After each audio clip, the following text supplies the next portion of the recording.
before this episode. If you want to see the words as well as hear them, get exclusive content, access to the regular episodes before anyone else, and take part in the monthly questions and comments edition, you can subscribe to this podcast on Spotify and get all of that for the price of a very average coffee a month. Okay, let's get on with it.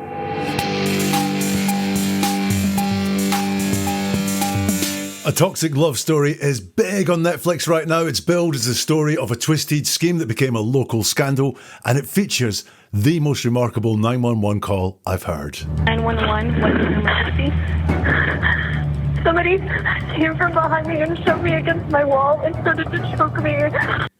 You're about to learn just how many indications there were in that call that the caller is lying. And it's a lot.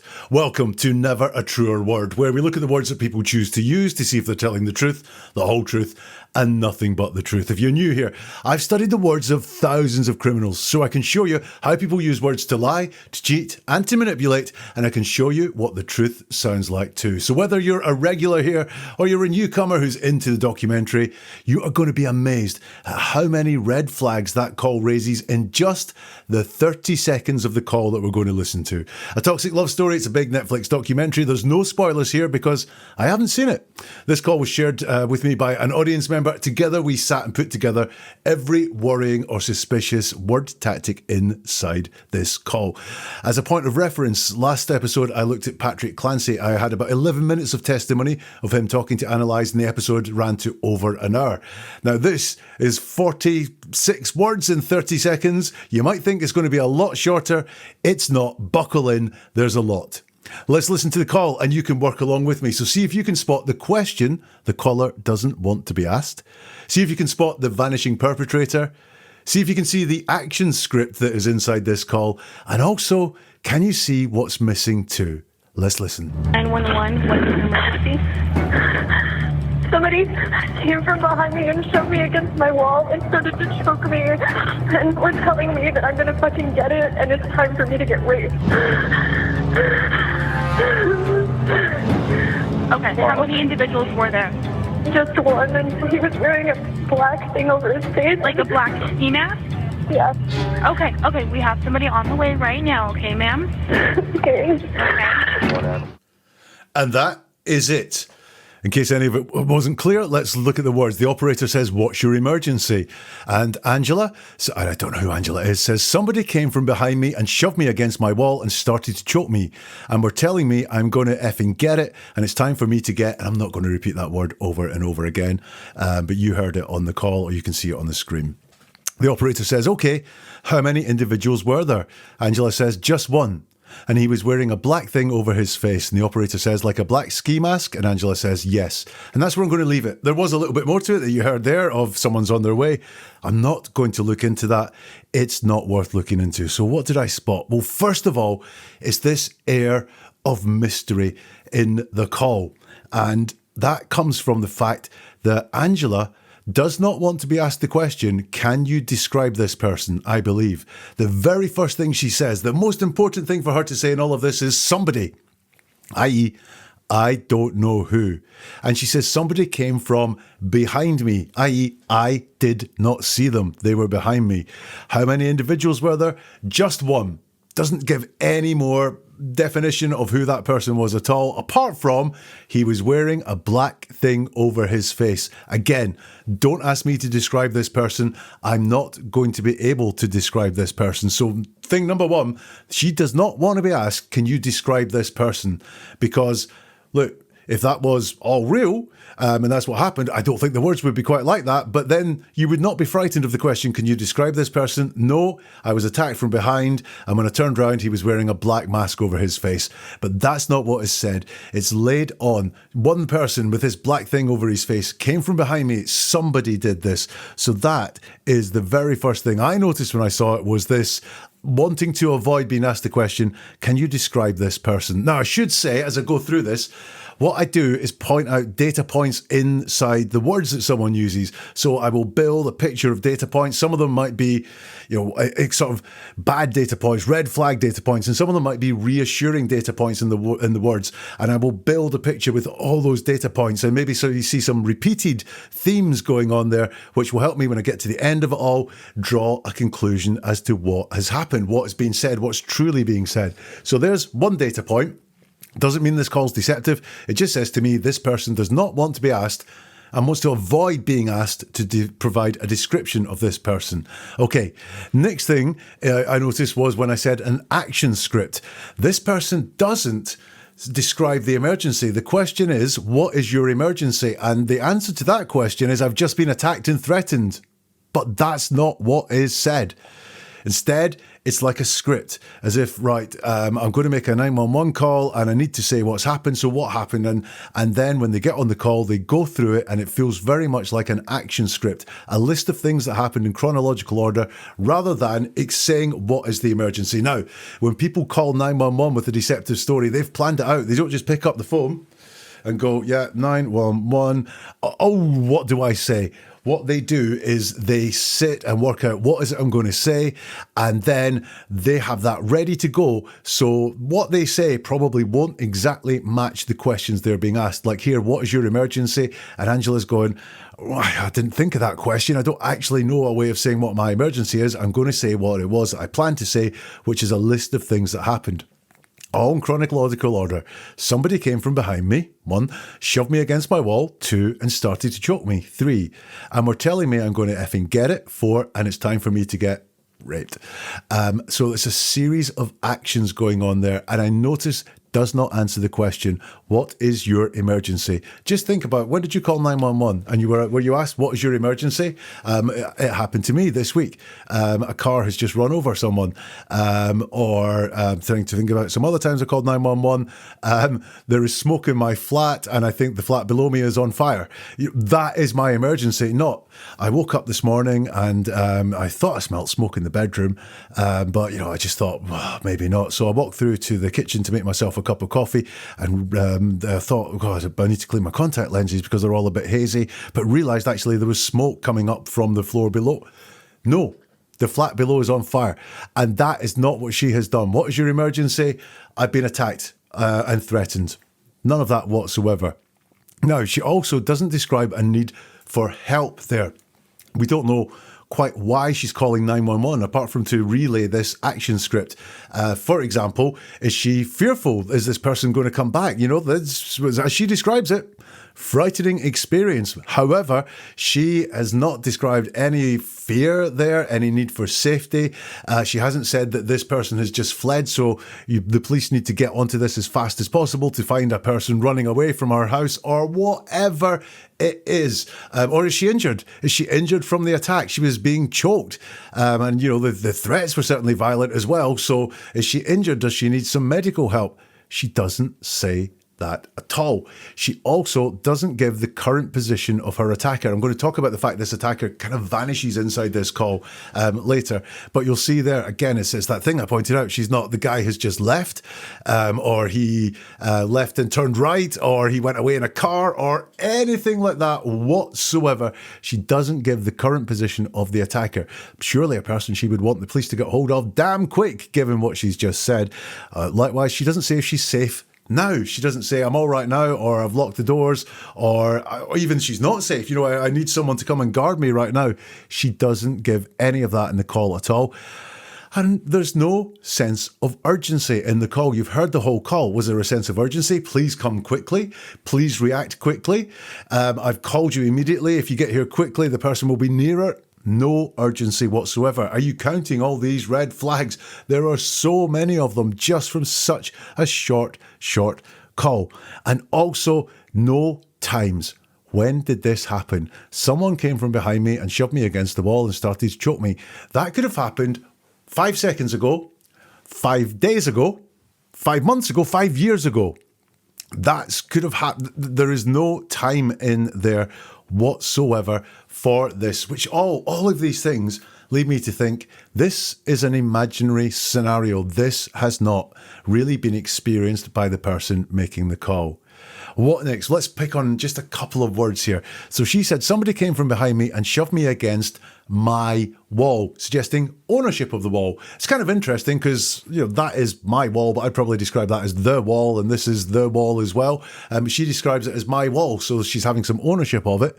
Now, the only way I could think of that my wall really sounded great was, like if there's a row of houses and each one has a wall outside, one would be my wall, then it would be his wall, her wall, their wall, this one would be my wall. But I think it's perfectly fine to describe a wall inside your house as my wall. However, my wall also suggests there was some sort of invasion of property, like breaking it and storming in or something like that. But that isn't mentioned. She doesn't say, I've been broken into, someone bust into my house. Now, maybe this did take place outside, but this leads me to go, there's another data point that's very interesting. What's interesting is the invasion wasn't mentioned. The transgression, the trespass onto property doesn't seem to be an issue. Could it be that she's actually reporting someone close to her who was supposed to be there? Could be. That's a data point I will keep in mind. And also, she said, and started to choke me. Now, I also thought the mechanics of that might be a bit strange. If someone shoves you against the wall and starts to choke from behind and starts to choke you, she may have turned round and then started to be choked like that. But she doesn't say. She's missed out something from her action script, actually. And started to choke me. Look, you either get choked or you don't.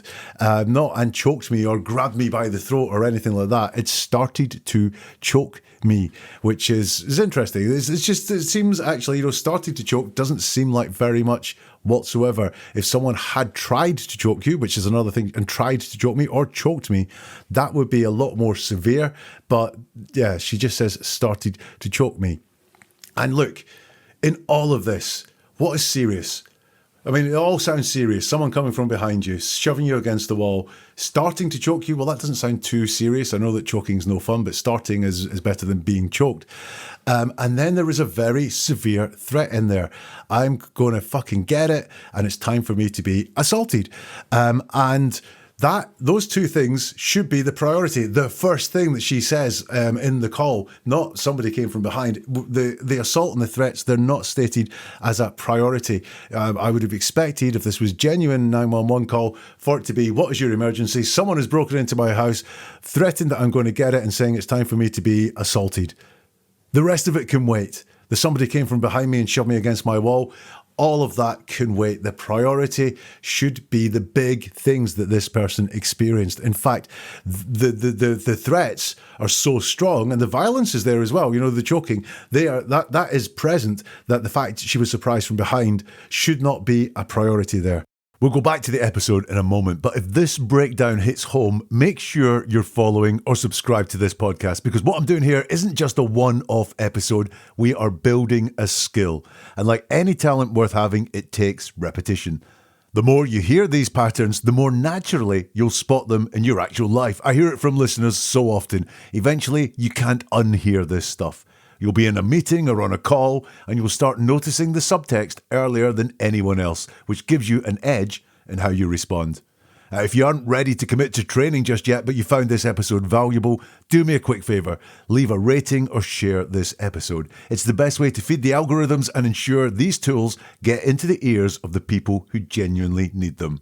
And if you want to be more careful with how you speak, to talk with more clarity, authority, and confidence, then do search for my other podcast. It's available everywhere. Just search for How Words Work. Right, let's get back to the episode. And then, the disappearing perpetrator.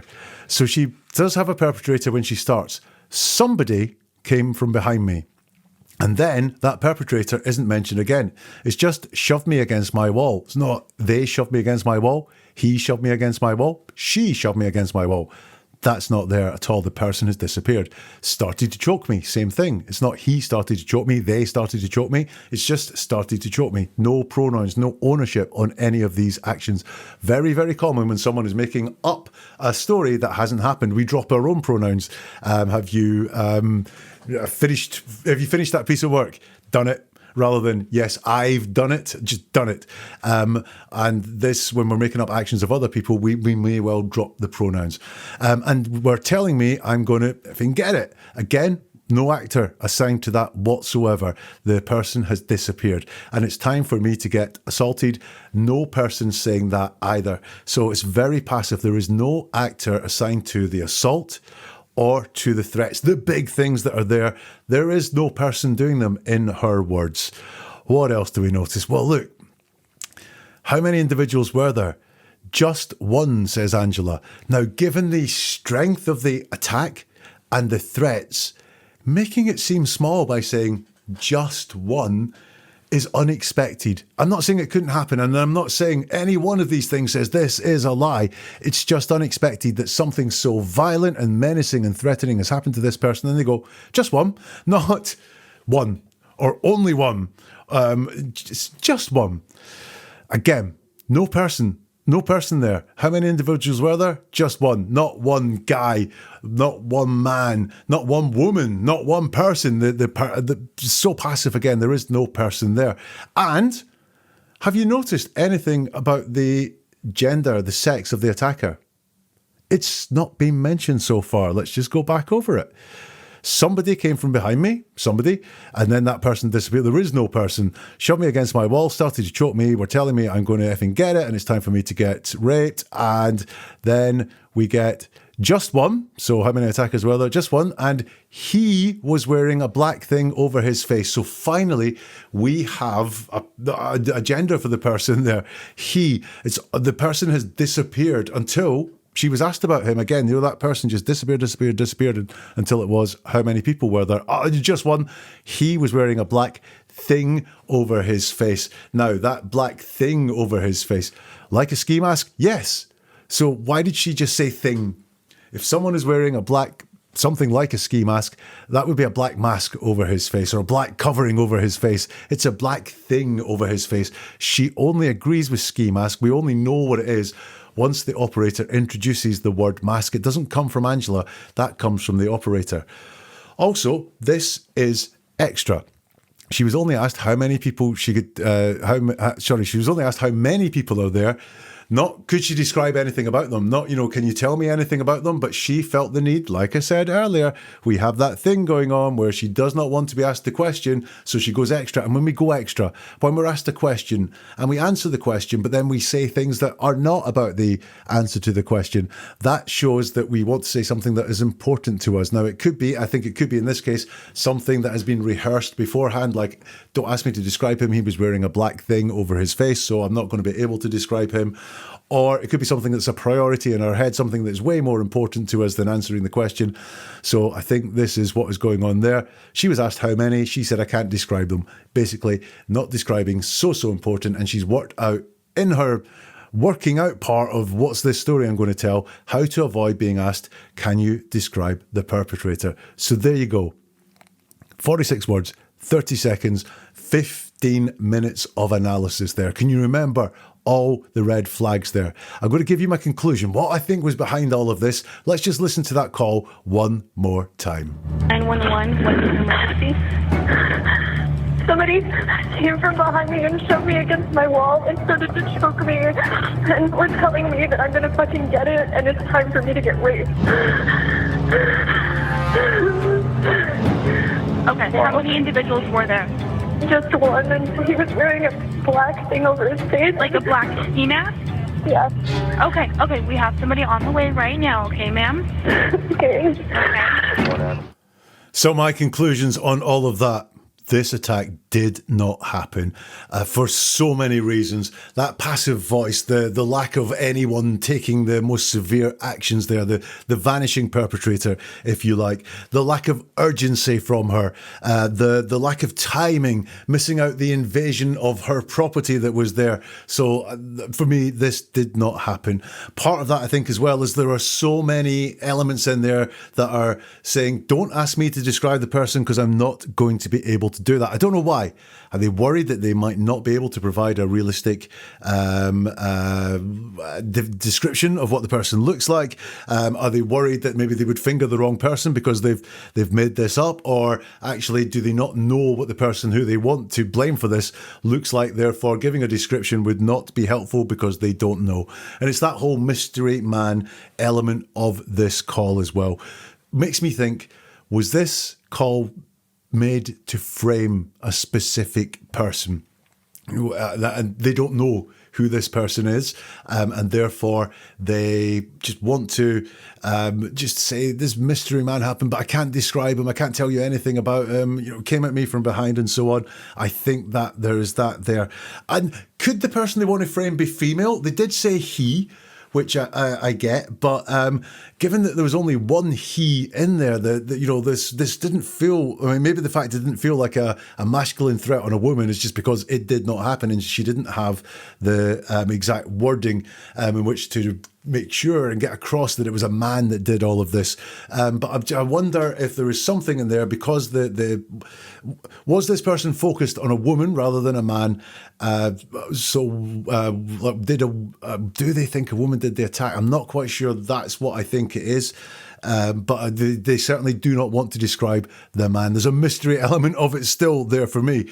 But so many red flags in that 30 seconds. This episode is going to be 20 minutes long. So have you seen A Toxic Love Story on Netflix? Let me know in the comments if you can. What did I get right? What did I get wrong?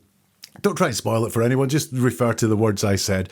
If you want more Netflix reactions, 911 calls, they all exist on neveratruerword.com. By the way, I first published some of this in my monthly newsletter, where you get a deep dive into some of the words that people use around the world. You may well find that fascinating. You can sign up for that as well at neveratruerword.com. I'll see you soon for something new from Never a Truer Word. And remember, the truth is always in the words.